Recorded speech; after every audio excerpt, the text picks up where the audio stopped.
by looking at you.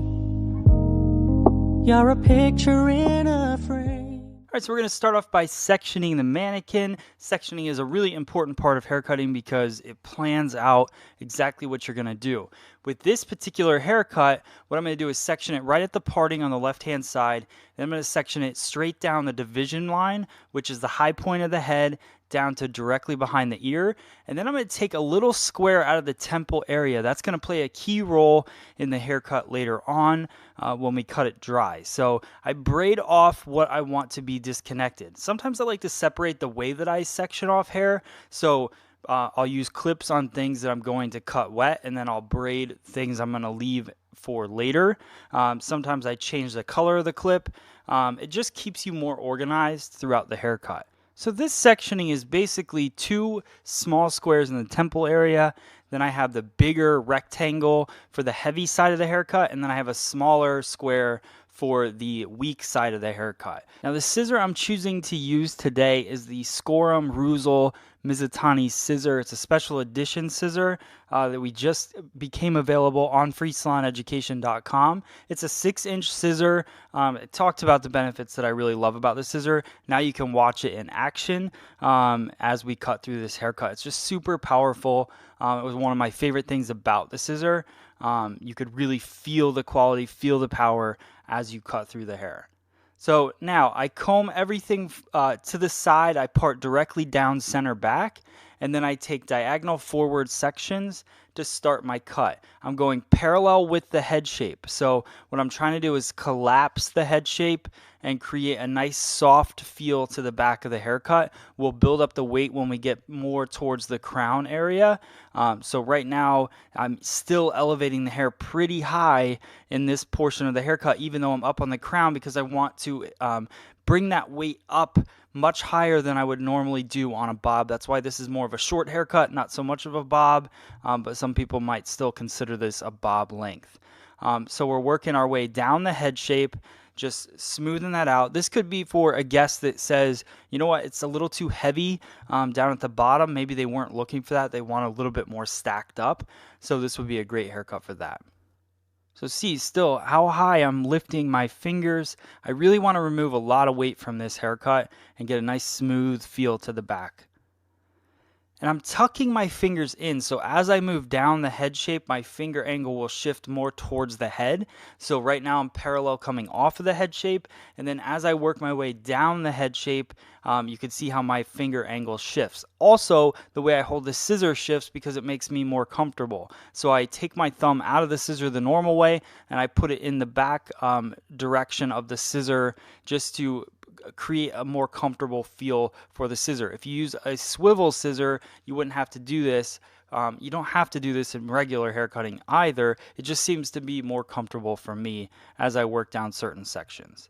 So you can see how we've kind of pushed some weight forward. That all comes with that over direction. So as we worked our way down, we over directed everything back, pushed a little bit of weight to the front. Now I'm going through with scissor over comb. This is where this scissor really shines, one of my favorite things about the scissor is working with it scissor over comb. It just blasted through the back. But really I just did that scissor over comb as a almost like a cross check through the back, because I went through and cut diagonal forward, almost like diagonal vertical in my sectioning in my fingers. So then I go through horizontally with the scissor over comb, which just cleans everything up, make sure I'm nice and consistent with my hair cutting. So same thing on this side. The only difference is my fingers are now pointing down. I've talked about this a lot in the past, but if you've never seen any of the videos, the reason I'm now pointing down is you have to stay consistent with the way you comb. Combing is what makes you a great hair cutter. It has nothing to do with cutting the hair. It has everything to do with how you comb it, how you place the hair, how clean you take your sections. So what we're doing is we're pushing the new hair towards our guideline. Our guideline is coming from the center, being traveling across the head, but you want to push that new hair, which is coming from the side, into the guideline instead of pulling your guideline from where it lives over. That's just going to stretch your haircut out, and then you're going to end up with two sides, one side longer than the other. So now I'm just going to go through and soften off the graduation that we created in the top crown area of the haircut.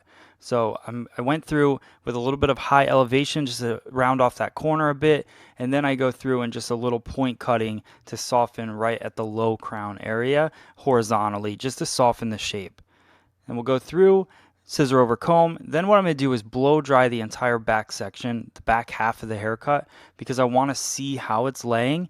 And I like to go through section by section in a haircut to make sure that it's right before I move on to the next section. So you can see that shape that's been built up. Now what we've done is we over directed all the hair in the wet cut back towards us. So now what I want to do is elevate it straight up vertically and just point cut into it to remove a slight bit of weight, because sometimes when you over direct stuff back, it's going to be a little bit heavier than you want it to be in the end result. So I just over direct it back and do a little bit of point cutting to soften it up. So now we're going to work on the side section of the hair just directly above the disconnection. And what I want to do is over direct that back to my previously cut section. So I'll get my guideline from the side of the head right at that division point. Then we're over directing everything above the ear. What that's going to do is give me a little bit of length pushed forward and also remove quite a bit of weight because we're following the round of the head. So it'll be a nice soft angle to the side of the hair, but it pushes that weight forward, so it'll be a nice soft look. So now we're going to do the same thing on the opposite side, taking that guide from the bottom, and I want to create a short to long portion throughout the top of the haircut. So the longest point is going to be over the part, and I'm following the head shape from the rest of the haircut down. So just allowing that longer piece to sit on the top kind of gives them some flexibility throughout the top of the haircut. But it also blends the haircut on the side if they style it back. So once I get that cut, now I let the disconnections out. I add a little bit of the Bricato mousse, and I'm going to go through and blow dry the rest of the haircut nice and smooth. Now it's going to look a little funny as we start to blow dry this haircut, only because we have those disconnections in there.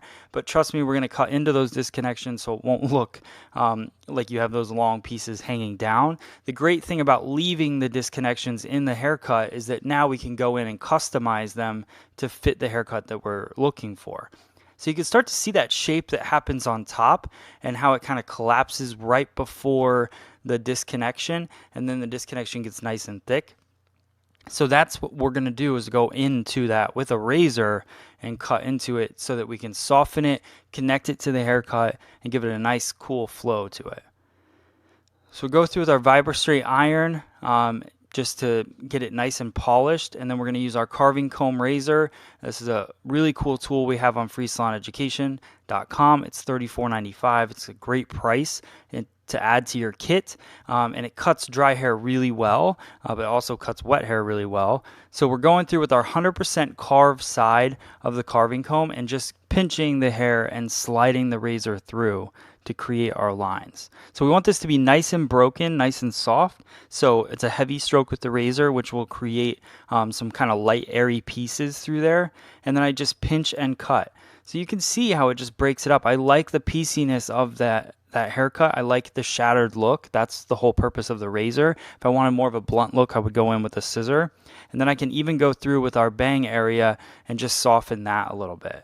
Now we're going to do what we call kind of a point cutting technique with the carving comb.